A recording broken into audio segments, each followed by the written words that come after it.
Acredito que, então, os alunos ainda estão aqui entrando, portanto, eu já estou pelo telemóvel, como se diz aqui em Portugal, que fica mais difícil, às vezes, ver as informações, mas, se calhar, eu já, então, ia dando início, se aquela voz do além chamada Joyce não me proibir disso.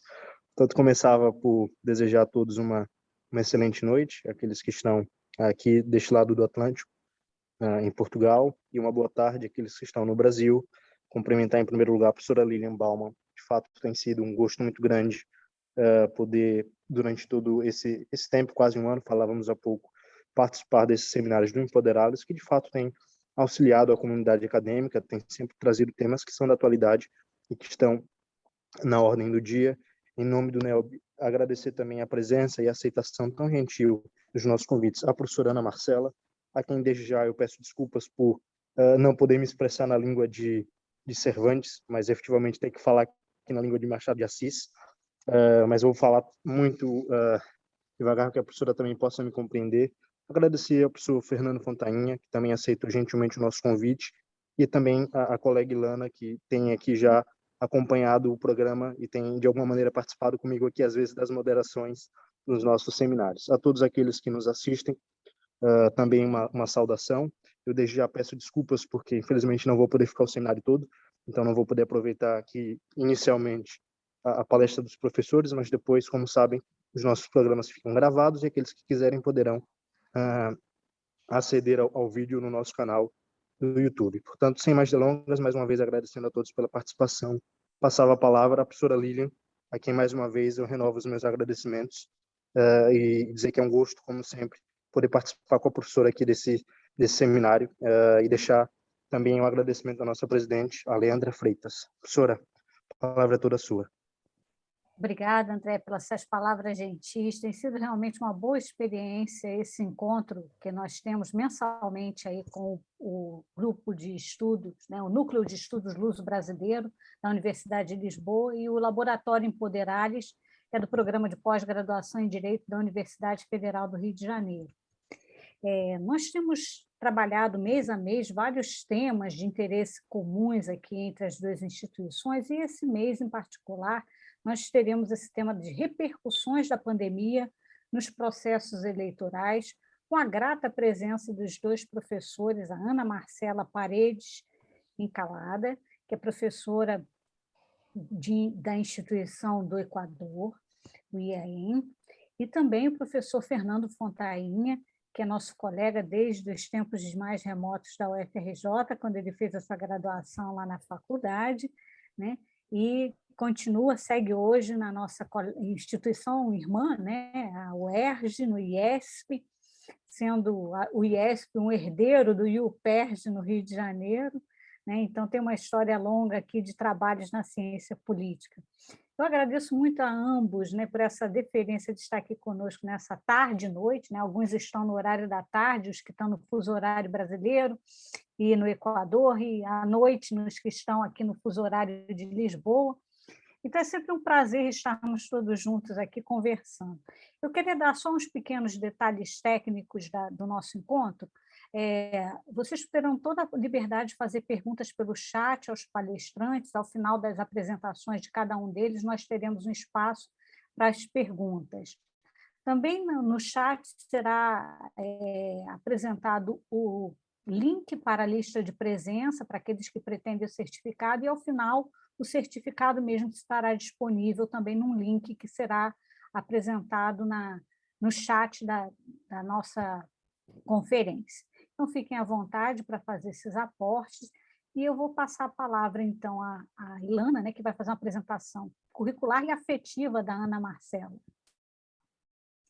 Bom, boa tarde a todos e a todas.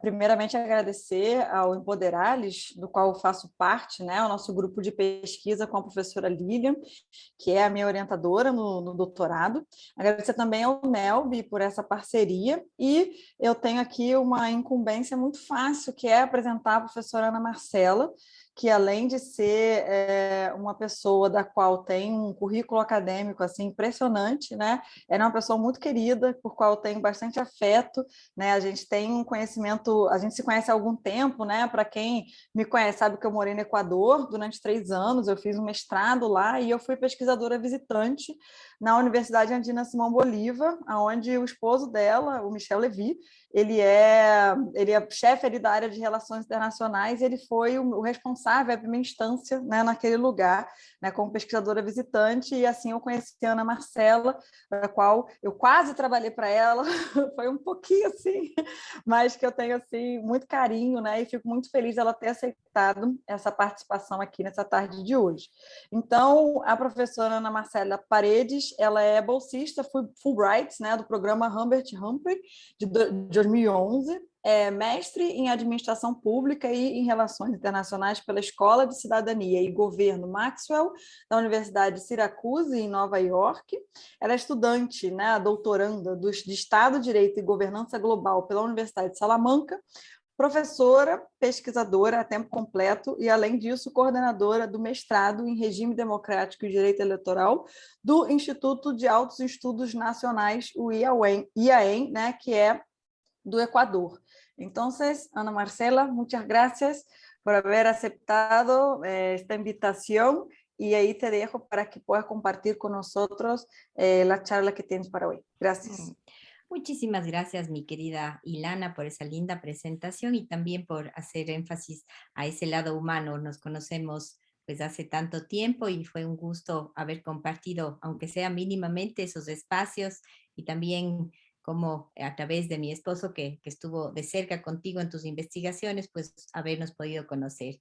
Es muy grato recordarte desde ese punto de vista y pues un gusto poder compartir en este espacio y siempre que nos convoquen estos temas tan importantes. Bueno, efectivamente, la pandemia COVID-19 tiene una serie de connotaciones bastante particulares. Si bien el mundo había enfrentado pandemias similares en otras épocas, esta en particular está atravesada sobre todo por un tema tecnológico, pues que nos conecta a todos, por un tema de comunicación en donde cualquier reto es mucho más complejo para poder atravesarlo. Y mi análisis en esta presentación va a incluir sobre todo las repercusiones. Yo creo que no ha habido un solo país que haga un balance crítico respecto a las repercusiones reales después de un proceso electoral. Y yo creo que eso sí es un punto que hay que destacar, eso es necesario para que nuevas investigaciones efectivamente puedan cruzar las variables y de forma mucho más responsable ver el impacto real que ha habido en las poblaciones que han tenido que acudir a las urnas, porque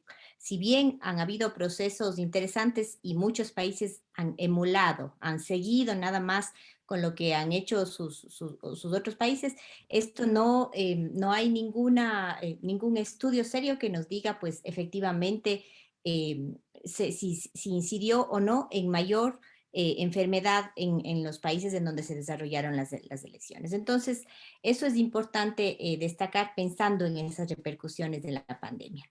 Si nos ponemos en este escenario global, pues esta pandemia lo que nos trae es una serie de incertidumbres. Por supuesto, en el tema de salud, pero una serie de incertidumbres respecto a cómo se la va a enfrentar y a todo lo que conlleva esta nueva forma de vivir bajo un estado de pandemia. Y esto no tiene implicación solamente en lo electoral, sino a decir de un colega igual que estudió en la Universidad de Salamanca, Hugo Picado, él habla de esta amenaza real a los derechos humanos. ¿Sí? El que sean estas medidas temporales, el que hayan estos daños permanentes a la libertad, lo que influye es en una repercusión fuerte a los derechos humanos como tal. Y por supuesto, esto es un escenario ideal en gobiernos autoritarios, en donde estas medidas emergentes pueden ayudarles a tomar políticas públicas que pueden resultar excesivas de acuerdo a sus contextos. A decir de la profesora Tigner de la Universidad de Rosario en Bogotá, ella habla de que en cualquier tipo de cultura política, sea democrática o no, Cuando existe un tipo de esta combinación de incertidumbre, de inseguridad o de miedo, los ciudadanos, por lo general, están mucho más dispuestos a sacrificar ciertas libertades y hasta pueden llegar a pedir, sin necesariamente tener conciencia de ello, que el Estado se las quite. En un estado de incertidumbre, pues realmente nos volvemos como sociedad mucho más vulnerables. Y precisamente es lo que decía en un inicio, puntualmente en lo electoral y en una era globalizada, las medidas que han tomado los países a los que les ha correspondido llevar un proceso electoral lo han hecho emulando a los otros países, ¿sí? Simplemente como copiando y pegando ciertos modelos, pero aún no hay un estudio que deje ver ese impacto en la salud de la población. Y si es una crisis multidimensional, sí se requiere aún de un abordaje multidisciplinario, no solamente desde en este caso nuestra mirada electoral, sino de todo ese impacto en la sociedad. Hay quienes a nivel internacional han llevado mucho mejor esta pandemia y aquí simplemente señalo algunos citados liderazgos que lo han hecho de la mejor manera. Me refiero a los países de Nueva Zelanda, de Taiwán, de Islandia, Noruega, Alemania, perdón, Canadá, Finlandia, que son los liderazgos que se han destacado en llevar esta pandemia. Y lo han hecho precisamente en diferencia de otros países en donde lamentablemente pues se les ha ido de las manos el control y el manejo de esta pandemia. Y en cuanto a los procesos electorales como tal, me voy a centrar en América Latina, en donde en más de 50 países fue necesario que se posterguen las elecciones. Me refiero a República Dominicana, a Bolivia, a Chile, y a un número significativo de comicios locales que hubo en Uruguay, en Colombia, en Paraguay, en México, en Perú, en Brasil y en Argentina, en donde se tuvieron que posponer hasta pues tener un mejor procedimiento para realizar los procesos electorales.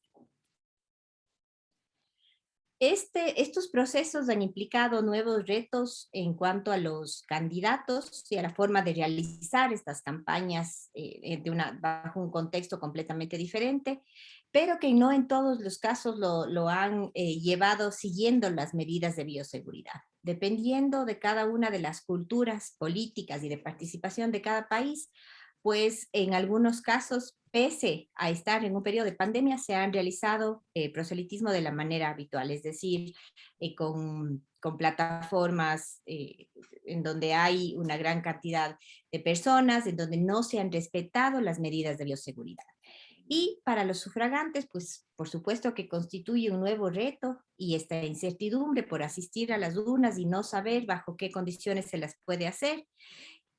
Pero sin embargo, vamos a ver después en una gráfica que sigue a continuación, hay como un manejo, si ustedes quieren, caprichoso de esta pandemia, es decir, no hay como elementos que nos puedan decir, incluso en los países, la mitad de los países ha mejorado su participación y la otra mitad no. Entonces depende muchísimo de la cultura de cada uno de los países en donde se han tenido que desarrollar estos procesos electorales. Otro factor importante es que en cuanto a esta incertidumbre por los sufragantes, pudo haber sido una oportunidad de oro para desarrollar procesos de voto electrónico, por ejemplo, pero no en todos los casos se lo dio precisamente por el factor confianza que juega un papel tan importante. Entonces, si bien este reto puso a prueba a todos los organismos electorales, a los sufragantes, a los políticos, no hay un balance crítico que nos deje ver un poco en realidad qué tan bueno o malo resultó el mecanismo que se utilizó. Simplemente se logró, digamos, desarrollar el proceso, pero que las implicaciones ya multidimensionales no se las ha analizado a fondo hasta el momento. Sí podemos citar casos puntuales como por ejemplo el estadounidense, en donde la pandemia como tal sí alteró esas primarias y se cuestionó seriamente a la política de la administración de Donald Trump, ¿sí? Como tal ese mal manejo en este caso de la pandemia. Y en América Latina, la mitad de las elecciones tuvieron una mejor participación, ahí está incluido también Ecuador, pero la otra mitad, contrariamente, tuvo un descenso en el porcentaje de participación. Entonces, por eso me refería como a esta actuación caprichosa de la pandemia en cada uno de los países y cómo se lo ha desarrollado. Entonces, aquí está un gráfico global de cómo en 7 países mejoró la participación en relación a los años anteriores y en los otros 7, pues más bien decayó esta participación en los procesos electorales. A nivel de gobierno también se notó mucho más claramente que en los estados federados, por ejemplo, en Estados Unidos, en México y en Brasil hubo una serie de tensiones entre los niveles de gobiernos, que hasta la fecha permanecen, ¿no? Y unas diferencias marcadas entre los presidentes y sus ministros de salud. En muchos casos tuvieron que prescindir de sus ministros de salud por diferencias con un poco la postura de sus gobiernos, me refiero a Chile, a Brasil, al propio Ecuador, Estados Unidos y Guatemala.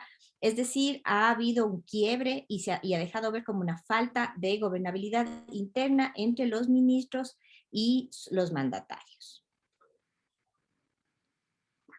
Y contrariamente, un buen manejo de la crisis ha traído más popularidad presidencial.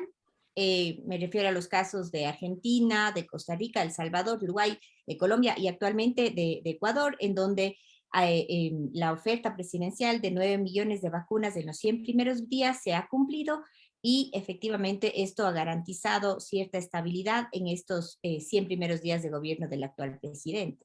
No así en países como Brasil, como Estados Unidos, como Panamá o México, en donde un mal manejo de la crisis pues redujo esta popularidad presidencial. Como les decía en un inicio, la pandemia representa una amenaza con los derechos humanos y con este Estado del Derecho. ¿Sí? Una pandemia de esta naturaleza lo que ha hecho es que justamente haya muchísima mayor inseguridad jurídica, muy a nuestro pesar. El caso ecuatoriano podría ser objeto como de un análisis mucho más profundo, pero solo por citar uno de los tantos ejemplos en donde pues sí han habido una serie de controversias respecto a este mal manejo en una crisis de esta naturaleza, ¿no? Y eso nos deja como una serie de lecciones. La primera es que esta crisis de salud no exige que se sacrifique la democracia, en ningún caso, ¿sí? Más bien requiere mayor compromiso, mayor participación. Y para que la crisis sanitaria no lleve a estos abusos del poder de... ¿Alguien intervino? ¿No?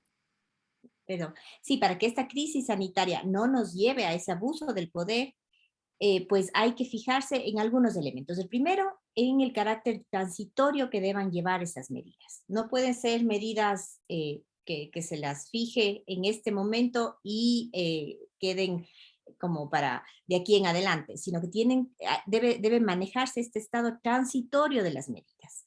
Segundo, la proporcionalidad. No pueden ser medidas que no tengan proporción con el país, con las circunstancias, con el contexto que se vive. Luego, tienen que ser absolutamente coordinadas estas medidas. No pueden ser pensadas desde el escritorio, sino tienen que llegar a territorio con una coordinación real. Y debe hacerse un control exhaustivo en esas medidas emergentes. Bajo el paraguas de que son medidas que se toman por una emergencia particular, pueden haber grandes sobreprecios, pueden haber grandes indicios de corrupción y aquí este tema es muy importante precisamente para generar mayores certezas y para que mantener esa gobernabilidad, para que no se vea amenazado ese Estado de Derecho. Son como los 4 elementos más importantes. Sabemos que igual estos elementos en una región que es la más desigual del planeta como lo es América Latina, pues ha traído una serie de regresiones autoritarias en varios países de nuestra América Latina. Vemos ese débil Estado de Derecho, ¿sí? Que se ha ido fragmentando más y más frente a esta crisis. Lamentablemente, sí ha promovido menor participación ciudadana. Es decir, todas las incertidumbres que hay en el ambiente hacen que la ciudadanía pues, tienda a dejar de participar. Hay retrocesos en la calidad de la democracia que han tenido como un curso diferente frente a esta pandemia. Hay nuevos populismos y lamentablemente algo que ya teníamos y que ahora se ha exacerbado, en las fake news, las noticias falsas, que en pandemia se vuelven mucho más perjudiciales. Particularmente Ecuador, sí, valía la pena que les comente como desde este punto de vista, Ecuador se ha caracterizado por tener una ausencia de confianza, una sociedad permisiva, ha habido desigualdad de oportunidades e inseguridad jurídica que les mencionaba desde hace un momento. Esto ha sido como parte de su cultura. Un elemento endémico de nuestro país es también que somos bastante polarizados, ¿sí? Mientras tuvimos 7 presidentes desde el 97 hasta el 2007, tuvimos un solo presidente en los siguientes 10 años. Sí, tenemos esos extremos, de esa polarización. Ninguno de esos dos extremos nos deja un saldo a favor, pero es importante que se conozca un poco ese contexto ecuatoriano para también entender por qué se han dado estas olas de polarización también durante nuestra pandemia, cómo vivimos la pandemia. Sin embargo, y no quiero caer solo en lo negativo que ha traído a estas consecuencias nefastas de la pandemia, pero a decir de Bernardo Toro, un pensador colombiano, él habla de que esta pandemia también es una oportunidad para aprender a cuidarnos y a cuidar, algo que quizás en una era globalizada podríamos haber caído en el individualismo, pero puede ser una oportunidad para cuidarnos a nosotras mismas y aprender a cuidar.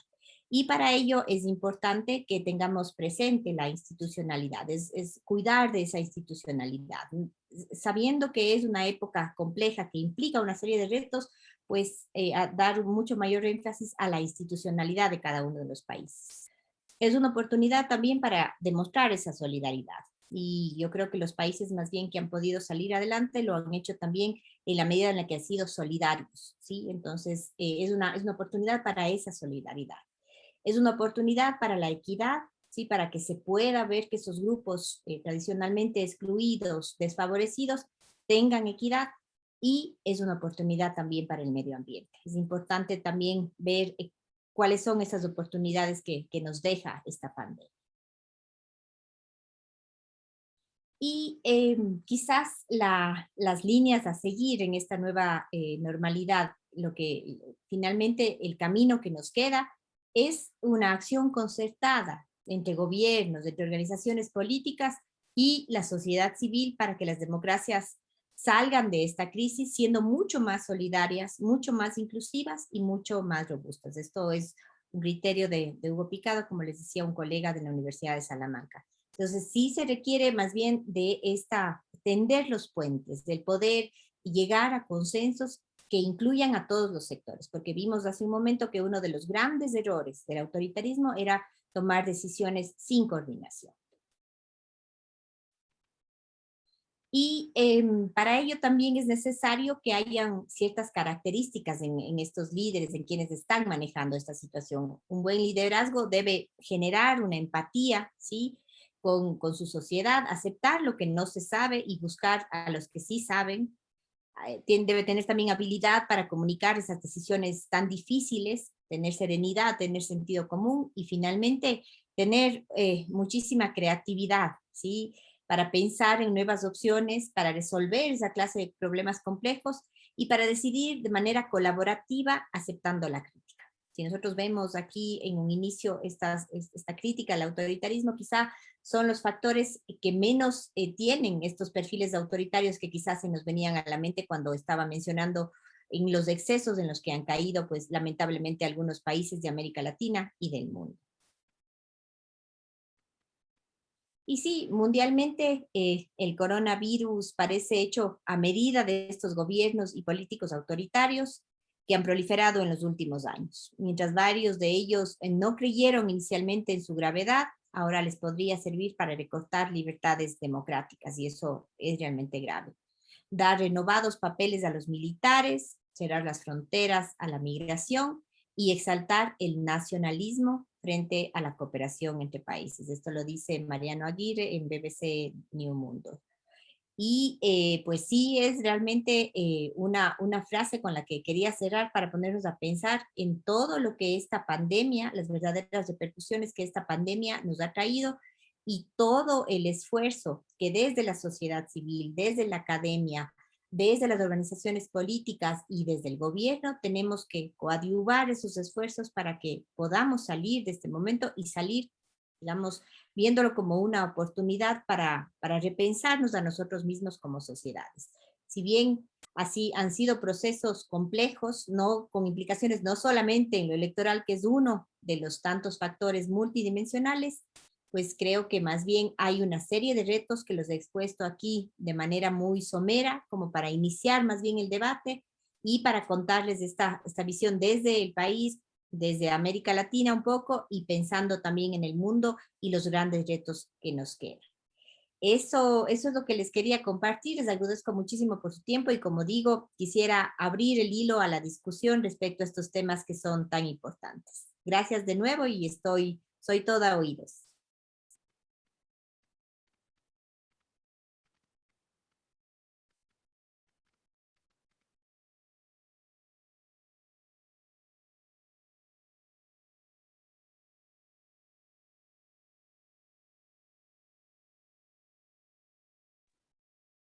Muito obrigada, Ana Marcela, pela tua fala. Foi verdadeiramente muito rico ouvi-la, né, com tantas informações, com tantas questões importantes a respeito da pandemia, as repercussões que ela trouxe no contexto latino-americano e também em outras partes do mundo, na América de um modo geral.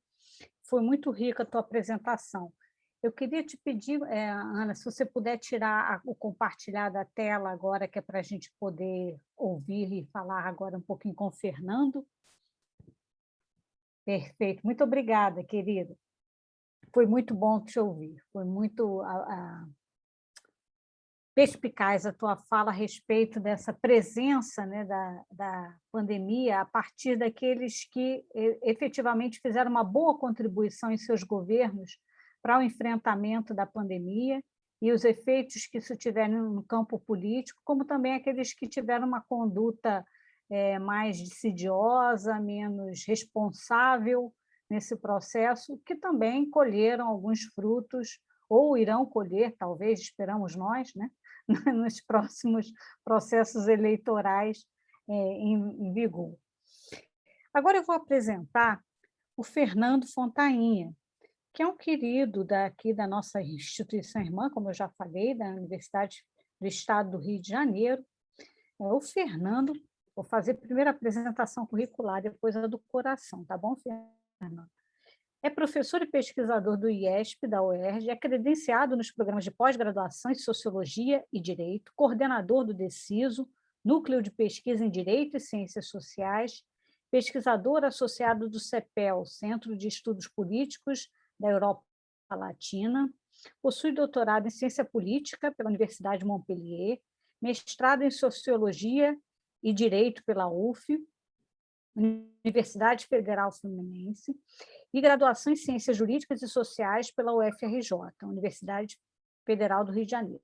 Atua na área de Sociologia do Direito, principalmente nos seguintes temas: recrutamento, formação, trajetória e desempenho das elites jurídicas, organização social e política do Poder Judiciário e a relação entre as instituições jurídicas e as hierarquias ocupacionais e o trabalho cotidiano do jurista. Fernando hoje aparece com esse novo visual, né, que foi assim bem interessante, né? Estava acostumada a ver ele com barba, cabeleira, e hoje ele aparece assim mais seco, mais liso, assim, sem tantos adereços. Mas é ótimo te ver, Fernando. Por quê? Primeiro porque o Fernando tem uma característica, sempre quando ele fala, ele tem umas pontuações assim bem instiga a gente a pensar, é muito crítico, às vezes até um pouquinho ácido, e é bom para a gente pensar. Então, eu gosto muito do Fernando falando justamente por isso, porque ele não deixa o público ficar quieto, né? Ele faz a gente se contorcer e pensar. E, além disso, Fernando é um querido, sempre foi muito militante na Universidade Federal do Rio de Janeiro, lá na FND, nas instituições da universidade. Então, a gente tem sempre uma boa memória dele, de alguém que sempre trabalhou muito pela instituição, tem esse caráter institucional muito forte, e é um bom parceiro, né? Um bom colega de trabalhos, de mesas de bar, de uns bons momentos ao ar livre também, não é, Fernando? E faz falta, né? Já sentimos falta desses bons encontros. Então, Fernando, já querendo ouvir-te, vou deixar você falar agora. Fica à vontade. Olha, Lília, muito obrigado, primeiro, por me dar a oportunidade de começar com o coração, porque esse tema, atualmente, no Brasil, ele é um tema que o esforço é fazer subir das tripas para a cabeça. É um tema que está longe do coração nesse momento, infelizmente. Mas, por ossos do ofício, a gente tem que enfrentar temas, e, em geral, o que a gente escolhe são temas que nos incomodam. Então, faz parte da sua apresentação o incômodo como um motor do pensamento. Eu costumo levar isso bastante a sério. Mas a parte do coração é a seguinte: eu acho que todo carinho, toda a consideração que você me dispensou, isso tudo é muito recíproco. Né? Primeiro, em relação a você, evidentemente, mas segundo, em relação à nossa gloriosa FND, que foi não só onde eu fiz a minha graduação, né? Participei do CACO, tenho muita saudade desse tempo, então marcou para sempre a minha vida ter sido aluno da FND, ter sido, vamos dizer, militante do CACO. Mas também comecei lá a minha carreira. Eu fui professor sobre a primeira turma sob minha responsabilidade como docente. Eu ainda estava no mestrado, eu fui professor substituto do Departamento de Teoria do Direito e lecionei por um ano antes de ir para o doutorado. Então, toda vez que eu volto por ossos do ofício FND, enfim, infelizmente ainda não podemos estar lá na Sala Valadão ou em alguma outra das salas, mas, enfim, estamos na FND, né, de uma certa maneira, sempre me dá muita emoção. Né? Também é um dia muito, muito especial pelo convite de você, do Empoderá-los, tá? De poder estar aqui com seus alunos, né? Uma sala cheia, no momento estamos aqui com 63 pessoas na sala. Eu não sei se está tendo transmissão ao vivo, se vai ser gravado e depositado, enfim, poder divulgar um pouco, difundir um pouco de coisas que estamos pensando aqui nesse momento. Tá? Poder conhecer bom, rever a Ilana, né, e conhecer a Ana Marcela, e enfim, ter ouvido sua brilhante exposição, que me deixa numa posição muito confortável para poder tecer reflexões a partir do que ela disse. Tá? E aqui eu começo. Começo com a simples ressalva, né? Eu sou um especialista em sociologia política, do direito, do poder judiciário. Tá? Aqui eu fui convidado, e eu detesto ser convidado para um tema e puxar para o meu, ficar falando do meu tema, então eu vou fazer sim um esforço de compartilhar reflexões sobre, né, repercussões da pandemia nos processos eleitorais. Tá? Então, começa a minha reflexão, começa aqui, o que eu gostaria de compartilhar, que eu gostaria de discutir com vocês hoje. Queria começar mais ou menos da onde parou a Ana Marcela. Tá? Eu acho que ela foi muito feliz em colocar que os momentos de perigo compartilhado, de risco, de iminência, de tragédia, eles são momentos profundamente instiladores de comportamentos autoritários. Tá? Eles aumentam a tolerância e a aceitação de medidas que são, sim, restritivas da liberdade. Tá? E o meu ponto aqui é que ninguém aderiu mais a essas medidas do que as pessoas que adotam, que seguem, tá? Para além de uma postura política, do ponto de vista social, pessoas que são as mais conectadas no estilo de vida que a gente poderia chamar de liberal. Tá? Essas foram as que aderiram com mais facilidade e as que seguem trancadas dentro de casa em ato cívico, para que o coronavírus possa não se proliferar num país onde mais de 500 mil de pessoas já faleceram em decorrência da contaminação desse vírus. Tá? Minha primeira consideração, Ana Marcela, é que nós somos um caso típico, tá, de um país que hoje tem, na presidência da República, no governo central, vamos ficar no mínimo, tá, no mínimo, um presidente com fortíssimas tendências autoritárias e que exerce um governo com características marcadamente fascistas. Tá? Isso é para não qualificar e dizer que é um governo autoritário, porque não é. Tá? O presidente autoritário não é. É fruto de um regime eleitoral, então ele tem características autoritárias, com certeza. Tá? E também não vivemos um regime fascista, mas há fortes características do fascismo presentes aqui. Isso tudo é muito potencializado por um clima de não liberdade, de maior ataque político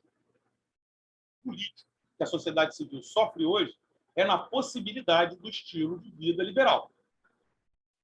Sair, de estar com as pessoas, viver na rua. E mais do que isso, as instituições mais fechadas de todas, que não foram consideradas instituições essenciais a ponto de terem um fechamento mínimo, um não fechamento, tal como foram consideradas Forças Armadas, polícia, evidentemente a área médica, são as escolas e as universidades. Estou falando isso tudo para dizer que tem um duplo movimento que a pandemia instila, que é político, mas também social, que, na minha opinião, vai culminar na reeleição do atual presidente Jair Bolsonaro. Eu vejo muito poucos cenários, tá, em que o atual presidente da República ele não se reeleja no ano que vem.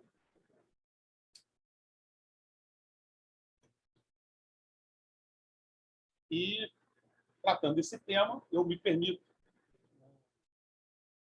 deixar um pouco de lado, e também fazendo uma fala conjuntural, né, deixar um pouco de lado. É por isso que é necessário dominar um sentimento. Tá? Entre o sentimento e a análise, eu queria dizer que não passa pelo coração. É a cabeça tentando controlar as tripas. Tá? Porque o cenário não é bom. O cenário não é nem um pouco bom.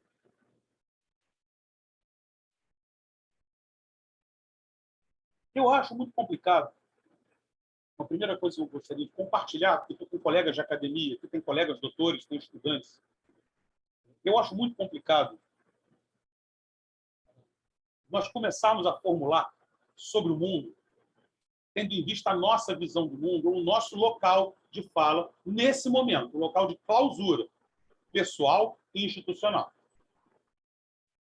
Politicamente, decidimos afirmar a autonomia universitária na hipostasia das medidas restritivas.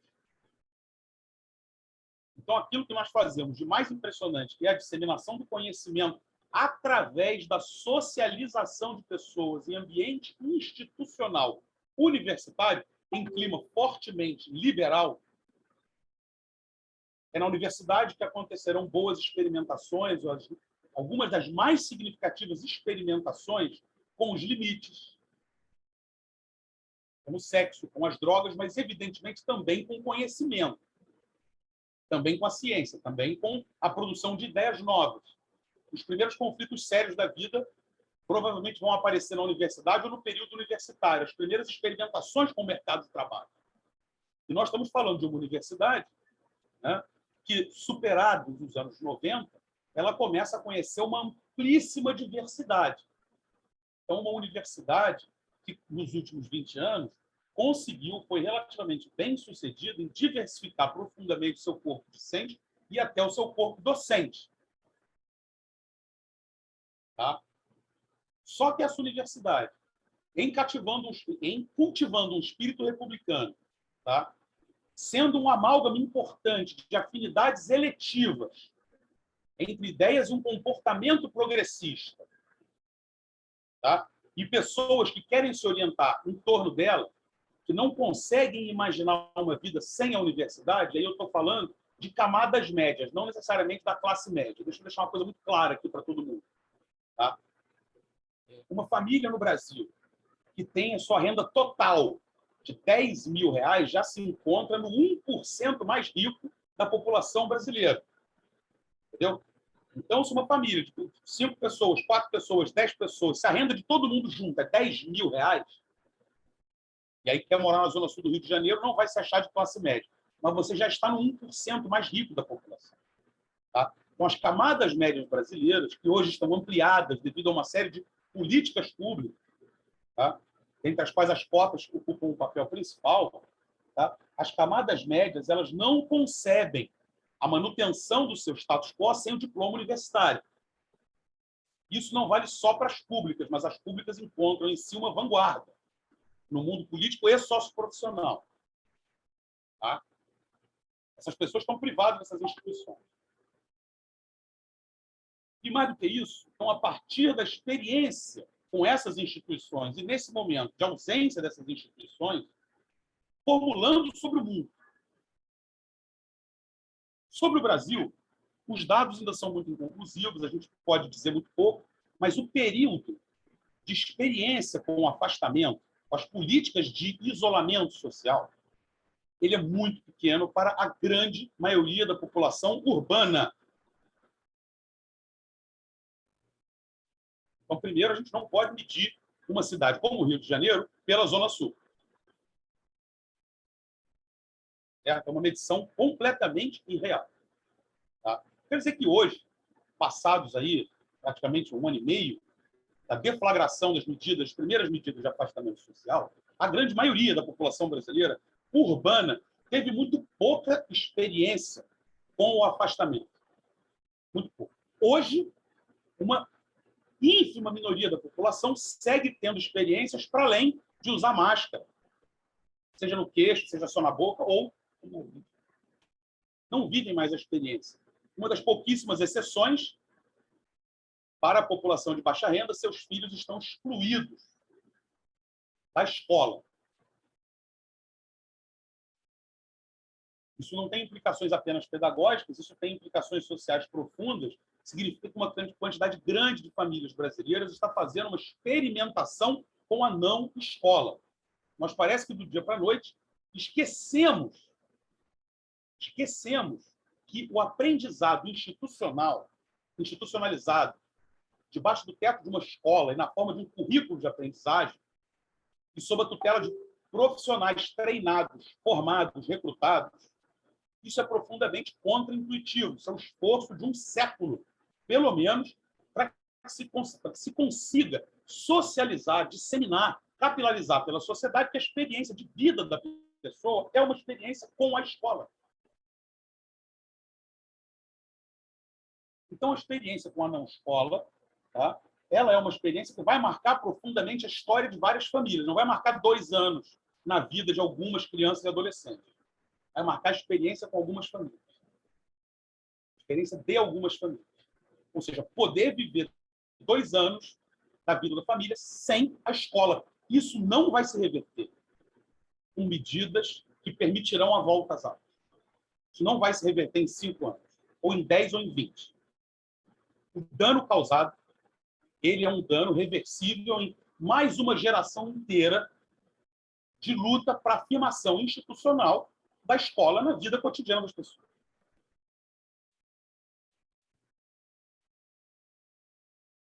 Mas nós aqui, na Torre de Marfim, seguimos formulando para uma vida como se a vida fosse a nossa.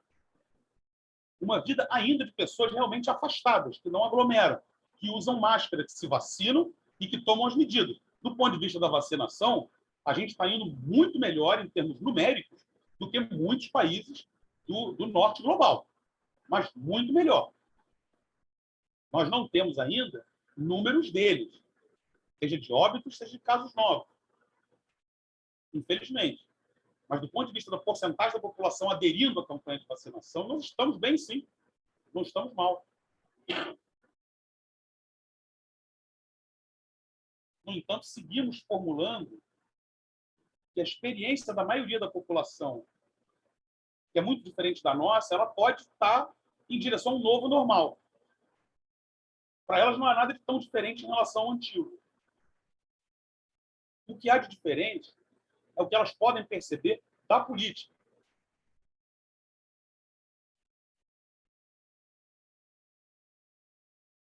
Nós tivemos uma consequência, não só da pandemia, mas da maneira como, notadamente, o governo federal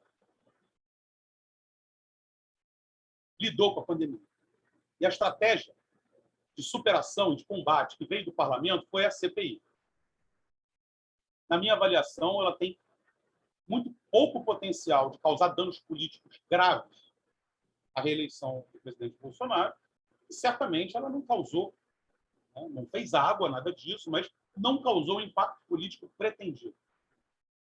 Não causou. Não me parece que de lá vai sair algum crime, alguma conclusão acerca de um crime de responsabilidade que vire um sério processo de impeachment.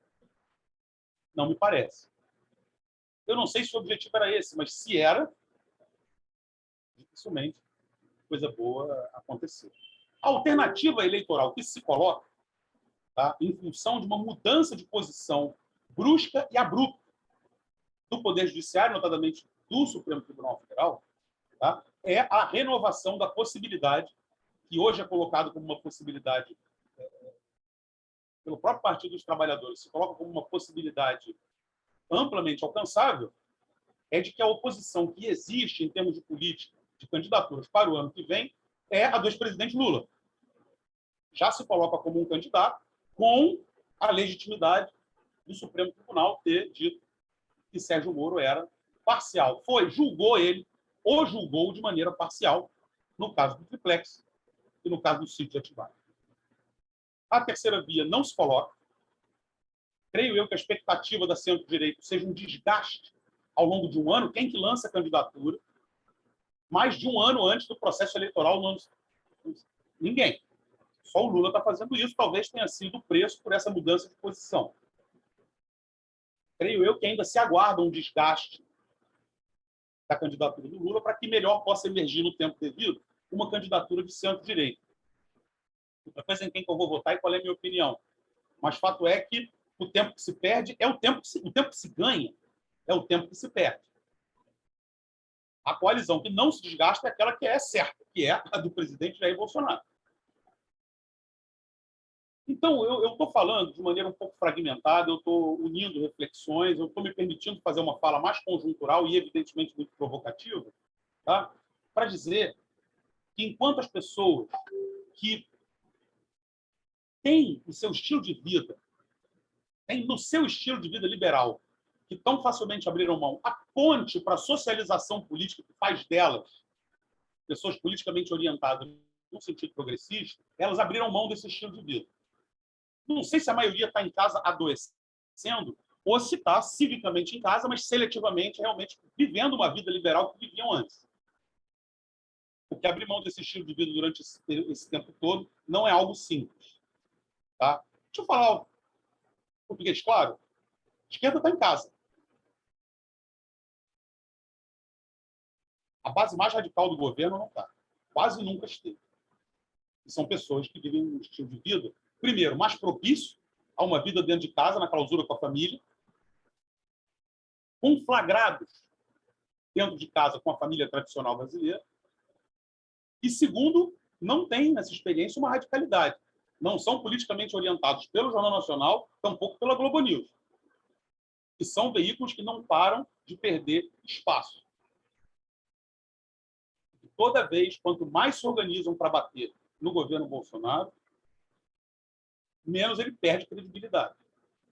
Eu diria que a chance que a gente tem é porque, por outro lado, é muito difícil você manter esse caos institucional, que é o trabalho que ele pessoalmente faz, né? Embora ele alugue o governo para o Centrão, em vez de governar, ele fica insuflando a sua base mais radical.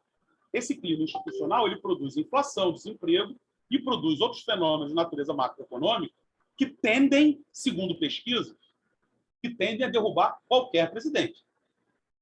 Isso explica, ao mesmo tempo, a eleição do Trump e a não eleição da Hillary.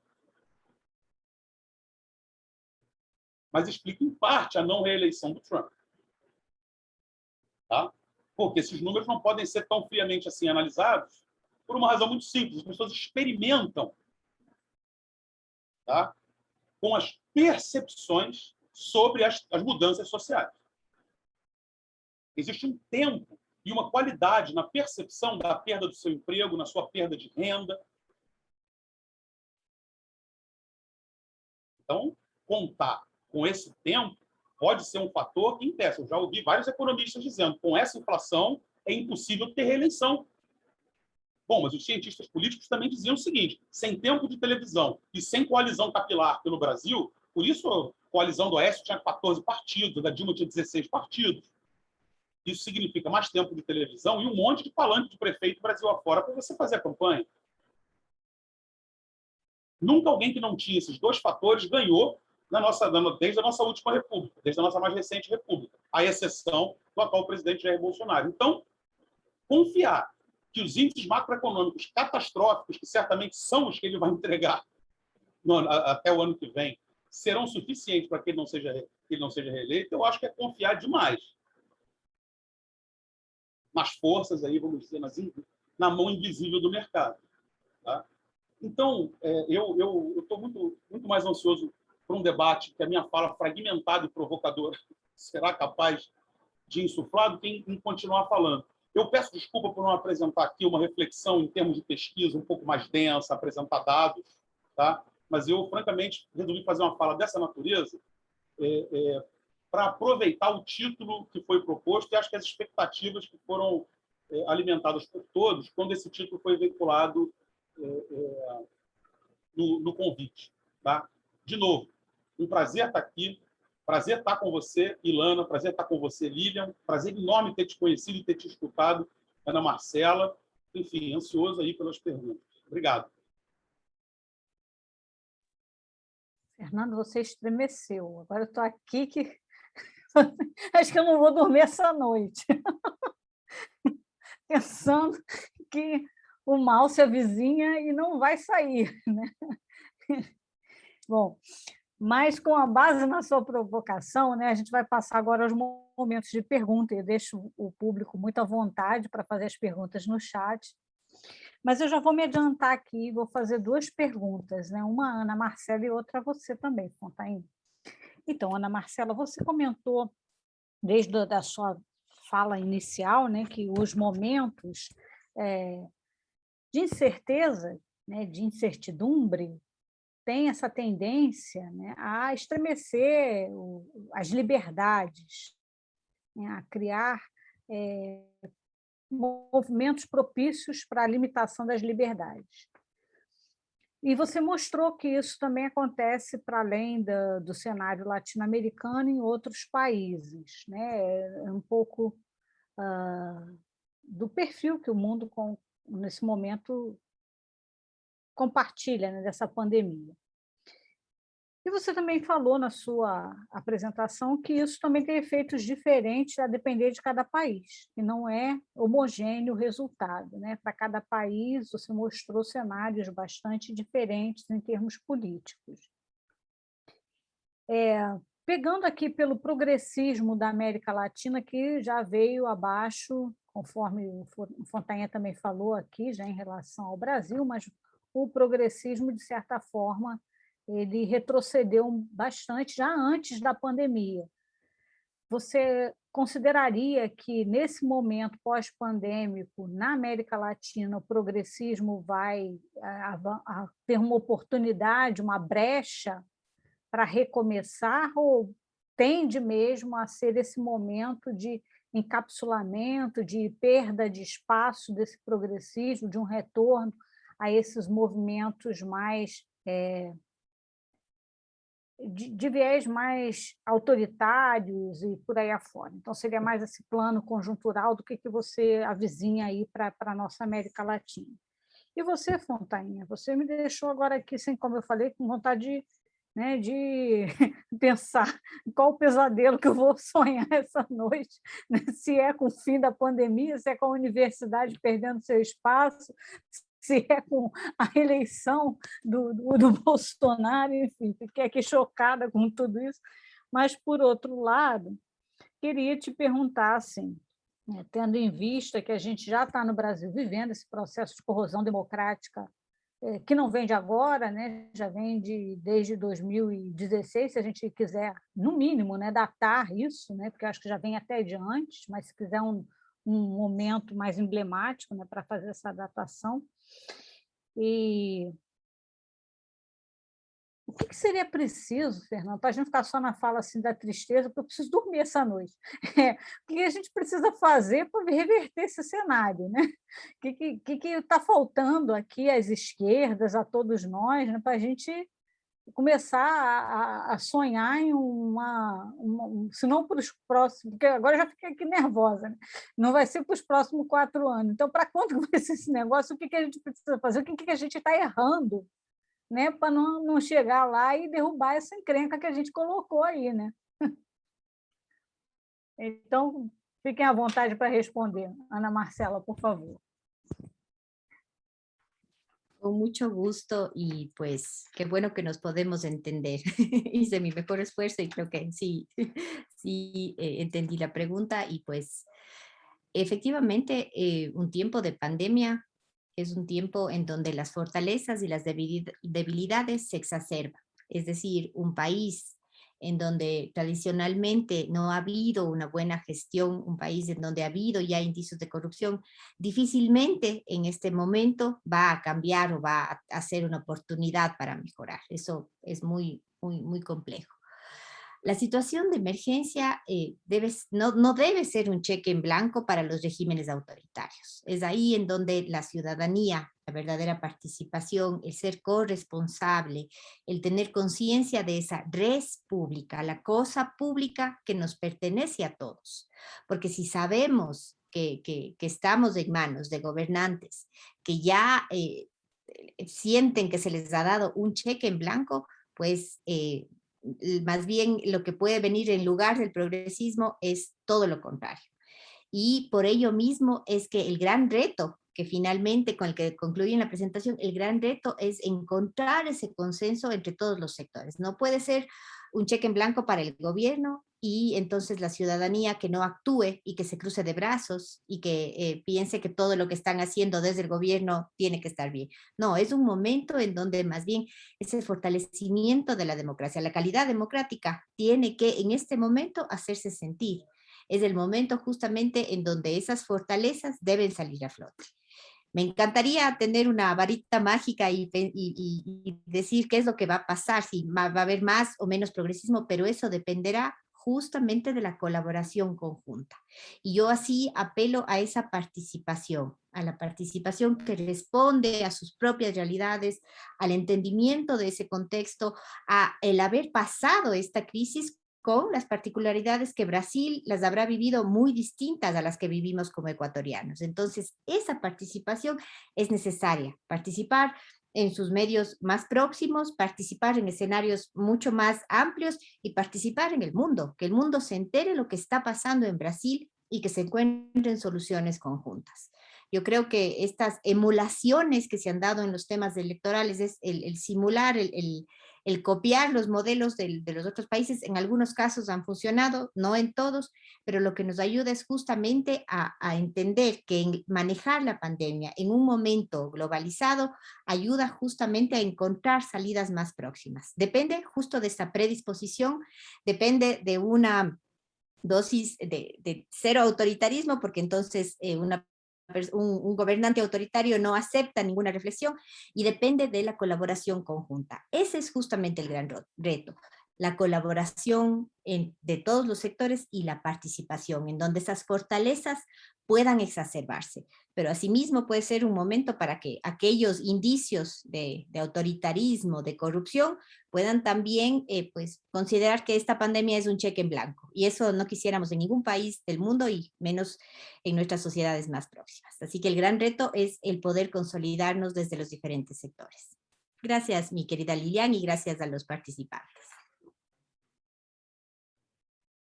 Eu que agradeço, Ana Marcela. Agora, muito obrigada pela sua explanação e esse convite, né, a participação como um instrumento, né, de vocalizar e também de buscar e reivindicar as mudanças, né, de nos insurgirmos e resistirmos a tudo que se passa.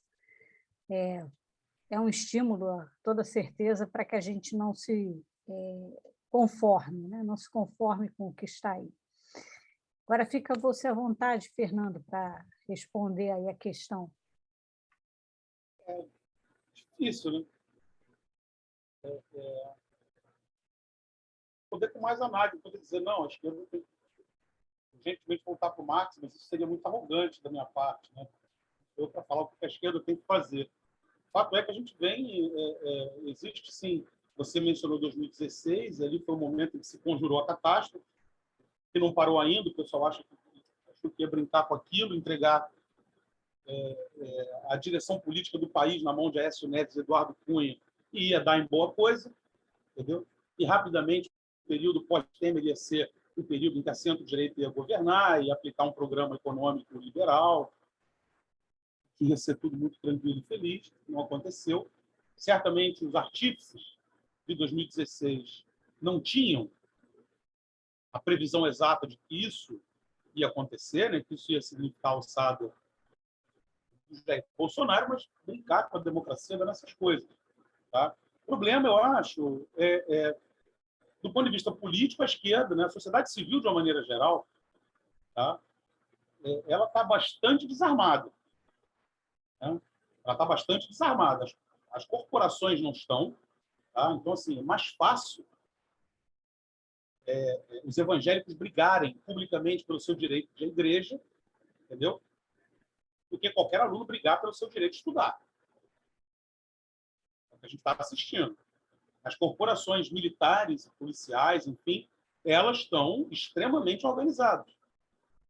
Os setores que estão dentro do governo e os setores que não estão dentro do governo.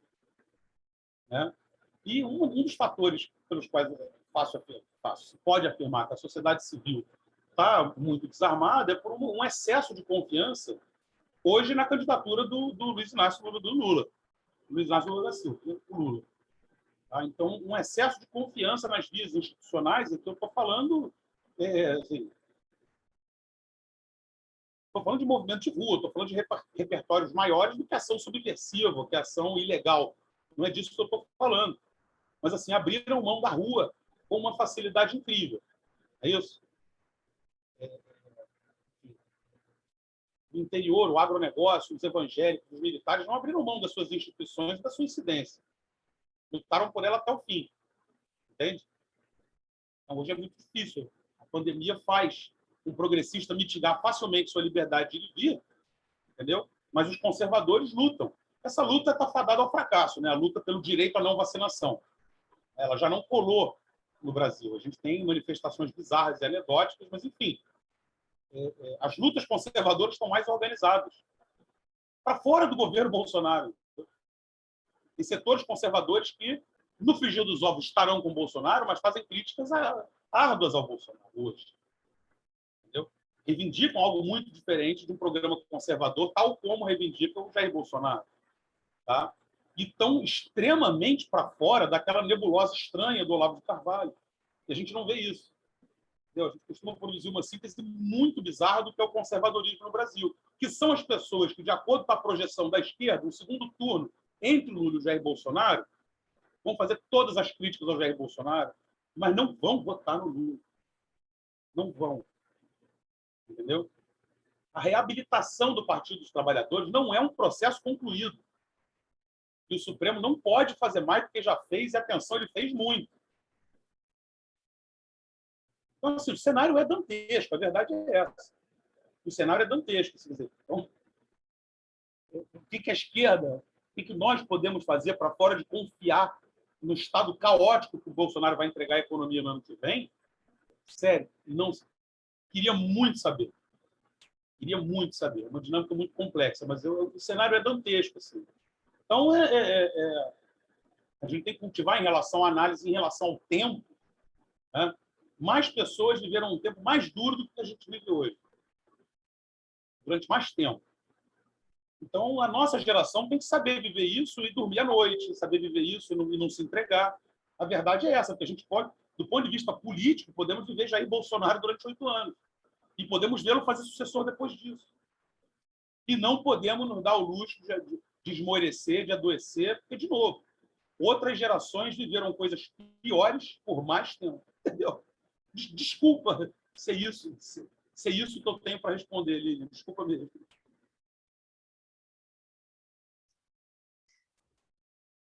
Bom, eu vou fazer mais uma pergunta para a professora Ana Marcela e vou ler as perguntas que tem o professor Fernando, que são 3 perguntas aqui no chat, tá? Primeiro, para a professora Ana Marcela, eu vou fazer a pergunta em espanhol, né, que eu estou vendo que tem muita gente também aqui que está nos vendo e nos ouvindo em espanhol, e eu acho que ajuda um pouquinho. Vamos lá. Gracias.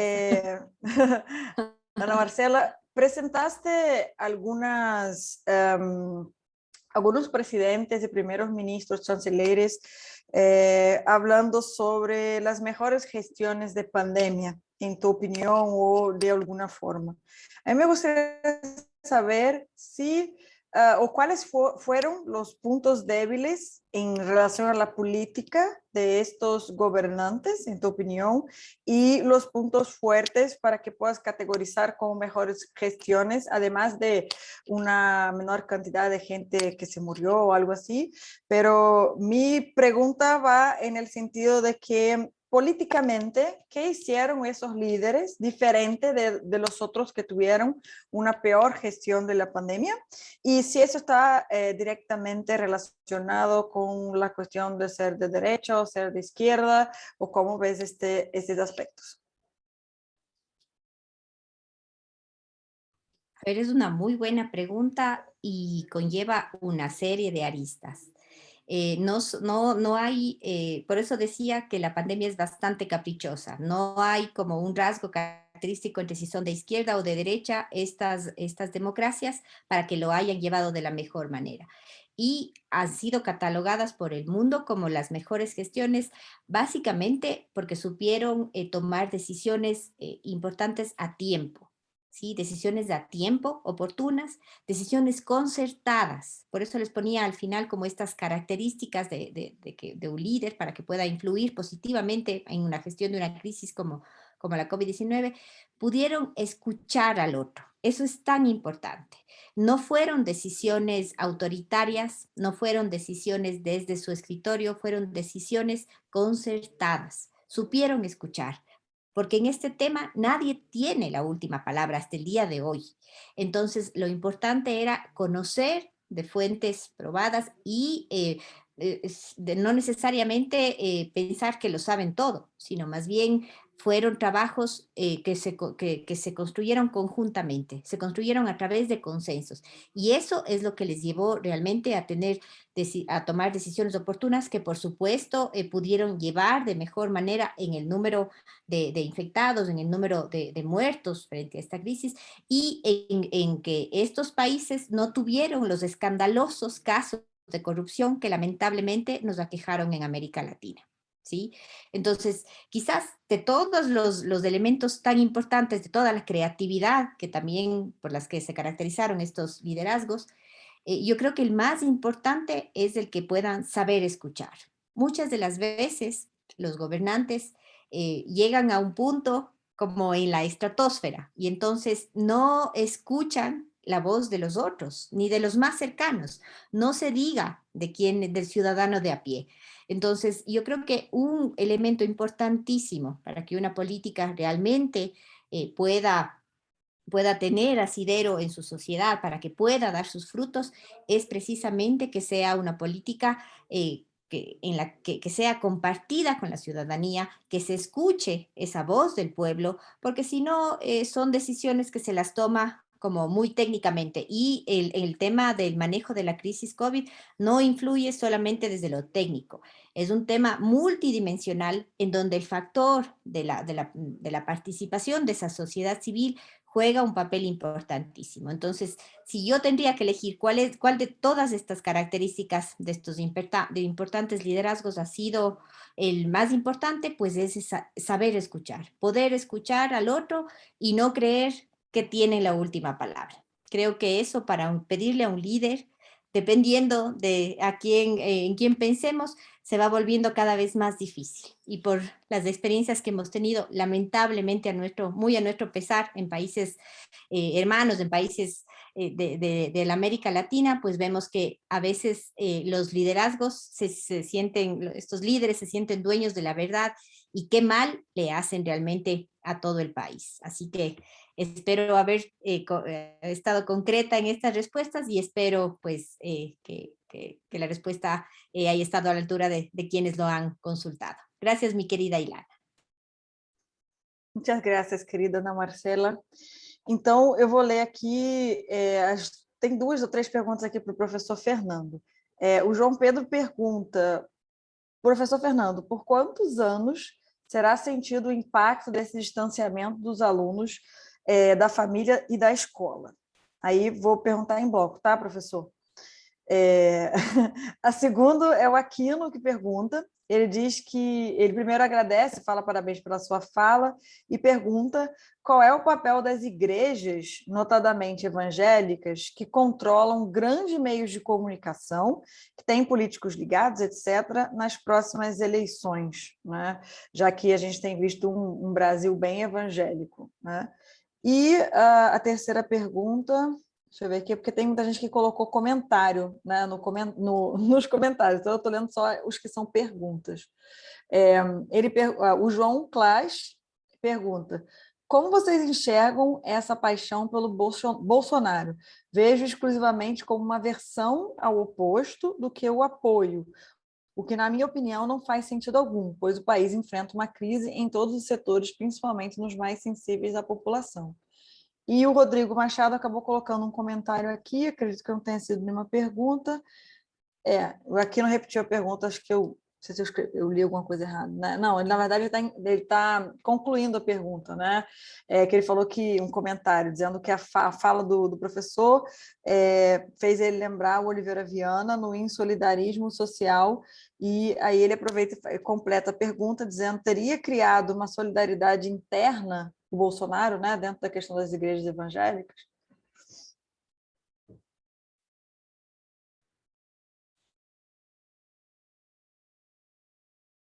Posso? Sim, por favor, professor.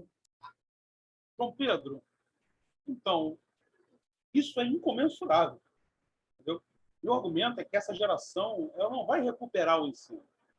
Tá? E eu estou falando de pessoas que já estão efetivamente sendo prejudicadas severamente no Enem, tá? Mas pessoas que perderam o 8º e 9º ano da escola. Entendeu? Eles não vão efetivamente refazer o 8º e 9º ano ou retomar o 1º ano. Muitos que tiveram essa experiência na universidade, eles vão se engajar. Se não, já se engajaram, porque o desemprego é uma realidade em todas as famílias, o que se postazia nas famílias de classe baixa. Então, já se engajaram na experiência com trabalho precoce. Então, a escola vai ser concluída no supletivo, para ter o papel, etc. Não estou falando de um exército de pessoas, tá? Que não vão ter a ligação entre escola e inserção no mercado. O que sai entre escola e inserção na universidade. Tá? Isso é uma recuperação que vai ter que ser feita. Você não rompe um currículo e depois você retoma. Não é assim que funciona. Né? Mas serão muitos anos. Serão muitos anos, certamente serão muitos anos. Quantos é impossível dizer. É impossível dizer. Aquino, olha, eu coloco hoje, assim, primeiro as igrejas evangélicas, assim, elas têm hoje um papel diferenciado porque o Lula ele conseguiu rachar os evangélicos e tinha algumas denominações na sua base de apoio. Né?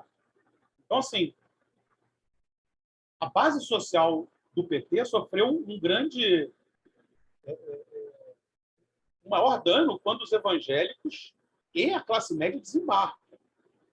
Você não ganha eleição no Brasil se você não rachar essas duas bases, pelo menos. A classe média nunca vai ser petista. Mas se ela não tiver rachada e um pedaço tiver fortemente aderente ao governo do PT, não tem eleição e, mais do que isso, não tem governo.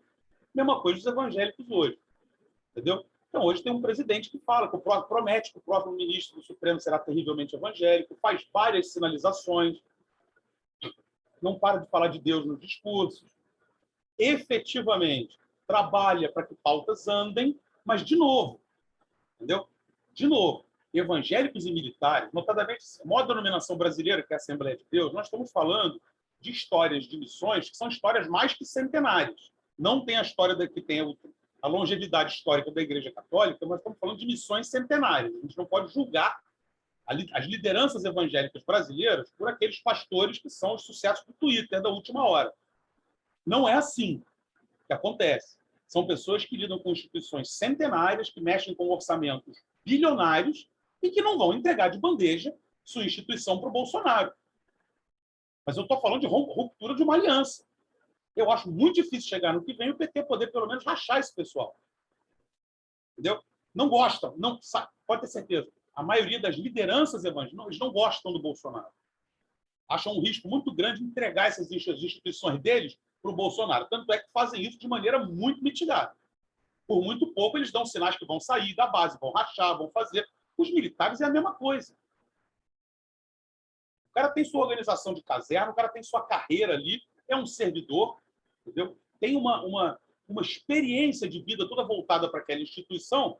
Eles vão ser convencidos pela playboyzada que fica aí regurgitando ao lado de Carvalho? Não é assim. Mas quem vai oferecer mais para eles que o Bolsonaro oferece hoje?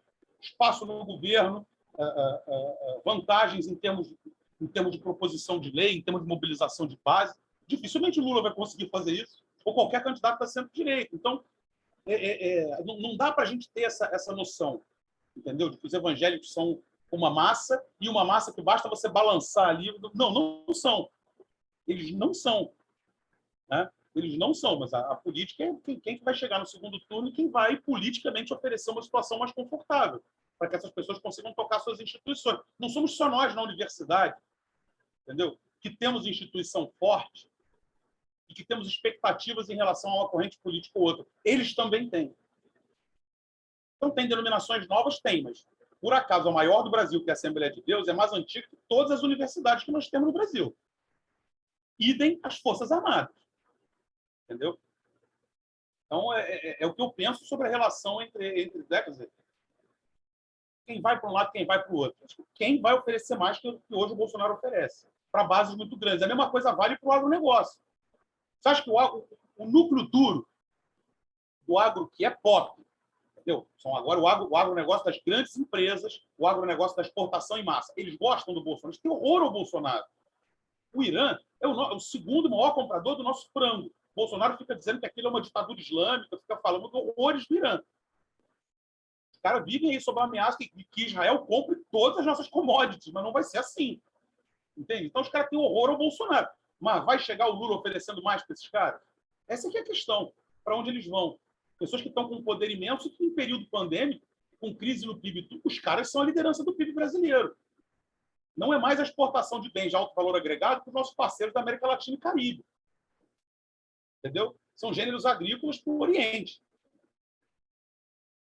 A gente tem sorte também do Bolsonaro falar tão mal da China, que é o nosso maior parceiro comercial. Isso é uma sorte. Isso coloca ele numa posição muito desconfortável. Um embargo chinês tira dele uma bela base de apoio. O agropop, se o governo chinês decide sancionar seriamente o Brasil, mas também não são bestas, não vão fazer uma coisa que vai prejudicar a economia deles. Entendeu? Rodrigo, progressismo e conservadorismo. A distinção perfeita não vai acontecer nunca. Mas o conservadorismo ele se opõe ao liberalismo. A dificuldade da esquerda é entender que ela é liberal. Notadamente hoje, os grandes empreendedores de pautas justas, legítimas, honestas, que são as pautas identitárias, eles têm um horror a se ver como liberais. E são pautas profundamente liberais. Eu tenho extrema dificuldade de conceber pautas ligadas à liberdade sexual ou de sexualidade, ou pautas antirracistas, ou pautas feministas, fora do escopo liberal. Mas poucos são os movimentos que assim se organizam ou que reivindicam que são ideias liberais. Então, assim, se tem uma crise política na esquerda, é uma crise de liberalismo, que é o que a gente precisa. Sobretudo para conseguir ter um espírito coletivo que derrote essa onda insuportável de conservadorismo. Né? Aquino. Pois tem só um detalhe do Oliveira Viana. Né? O Oliveira Viana ele é entusiasta da ação do Estado sobre uma sociedade civil mandonista e, num segundo momento, coronelista. Certo? Então, ele está, sobretudo com Getúlio Vargas, tá? Na quebra do poder local como um poder capaz de destruir desigualdades. Entendeu? A gente está acreditando que governadores e prefeitos vão gerenciar melhor a pandemia que o Jair Bolsonaro. A gente faz isso com ampla mobilização em todos os setores e chancela do Supremo Tribunal Federal. Então, assim, a gente está sendo anti-varguista, a gente está sendo anti-Oliveira Viana no que as instituições podem se mobilizar para tirar poder do Jair Bolsonaro. Eu não sei se isso está sendo ruim para ele. Eu não sei se em momento pré-eleitoral ele já está balançando isso. Mas, mais de 500 mil de mortos, vocês entregaram a gestão da pandemia para estados e municípios. Então, é como eu reajo às excelentes provocações que foram feitas aqui no chat, pessoal. Desculpe se eu esqueci de contemplar algum aspecto aí das colocações de vocês.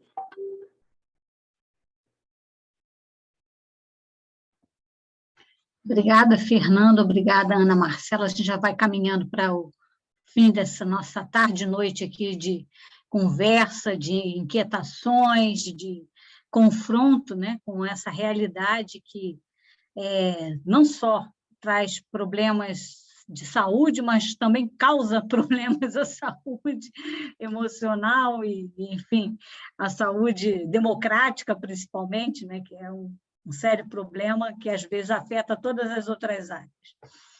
Então, eu quero muito agradecer a você, Ana Marcela, pela tua construção tão rica aqui nessa tarde e noite, a você, Fontainha, tão provocativo como sempre, e a gente só tem a agradecer a disponibilidade de tempo de cada um de vocês para estar aqui conosco e nos trazer essas reflexões. Vou deixar agora cada um de vocês se despedirem. Ilana, começa por você, depois passa para a Ana, para o Fernando, e a gente vai fechando o evento de hoje, tá bem? Primeiro, agradecer aí a participação de todos e todas aqui nessa tarde e noite, né, para a galera que já está de noite. Agradecer imensamente a Ana Marcela e também ao professor Fernando, porque são visões bastante complementares e que faz com que a gente fique pensando de uma maneira de meio que como sair dessa, né? Então, a articulação, esse tipo de conversa faz a gente dar meio que uma chacoalhada e tentar ver algumas alternativas dentro das possibilidades que a gente tem dentro da academia, dentro do nosso espaço, né? Muito obrigada e eu espero vê-los e vê-las aí em algum outro momento. Obrigada mesmo. Muito obrigada también. Muchísimas gracias por este espacio. Qué lindo volverte a ver, mi querida Ilana, y pues muy contenta de poder entender este portuñol y pues de debatir un tema que es tan importante. Qué gusto que hayan tantos estudiantes, de estas preguntas tan enriquecedoras, y pues esperemos que este tema sea más bien un inicio de una serie de nuevas conversaciones. Gracias por conocernos, querida Lilian, Fernando, y a todos los organizadores. Ha sido un gusto grande y me tienen a las órdenes desde Ecuador. Aquí todavía tardecita y con un sol radiante. Así que siempre bienvenidos y un gusto grande compartir este espacio. Hasta luego.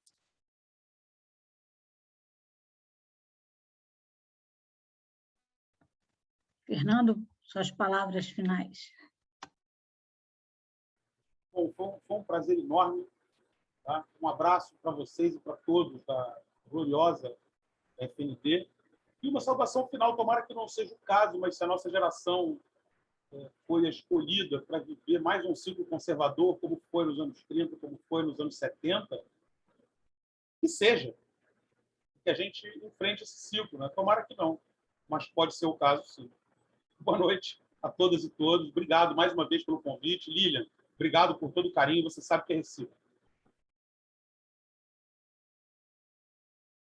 Com isso, nos despedimos e esperamos vocês no evento do próximo mês, quando estaremos mais uma vez aqui no seminário, trazendo algum tema bem atual, né, para a nossa reflexão em torno da democracia, da América Latina e das nossas instituições. Um abraço, até o próximo.